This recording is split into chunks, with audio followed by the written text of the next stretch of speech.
বলা হয় ক্রিকেট ভদ্রলোকের খেলা, ফলে এখানে হাত মেলানো, সম্মান দেখানো এক ধরনের স্বাভাবিক চিত্রই। যুব বিশ্বকাপে বাংলাদেশ ভারত ম্যাচের দিন দেখা গেল ভিন্ন চিত্র। টস শেষে হাত মেলালেন না দুই অধিনায়ক। স্বাভাবিকভাবেই প্রশ্ন জাগে, তাহলে কি ভারত বাংলাদেশের ক্রিকেটের উত্তপ্ত পরিস্থিতির কারণেই হাত মেলালেন না দুই অধিনায়কেরা? শনিবার যুব বিশ্বকাপে নিজেদের প্রথম ম্যাচে ভারত অনূর্ধ্ব-19-এর বিপক্ষে মাঠে নামে বাংলাদেশ অনূর্ধ্ব-19। তবে খেলা শুরু হবার আগেই টসের সময় দুই অধিনায়কের হাত না মেলানোর ব্যাপারটি নজরে আসে ভক্ত সমর্থক থেকে নিয়ে ক্রিকেট মহলের সবার চোখেই।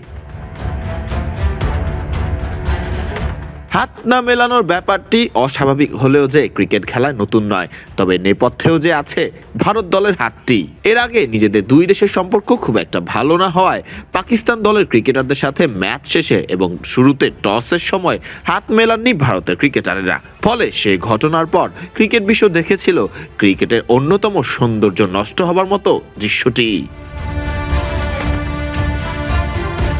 মুস্তাফিজুর রহমানকে আইপিএল থেকে বাদ দেয়া, এরপর ভারতের মাটিতে আসন্ন বিশ্বকাপ, বিসিবির খেলতে না চাওয়া, সব মিলিয়ে খুব একটা ভালো পরিস্থিতিতে নেই বাংলাদেশ ভারত সম্পর্কটা। অন্তত দুই দেশের ক্রিকেটের সম্পর্কটা যে একদমই ভালো নেই তা বললেও কি ভুল হয়ে যাবে?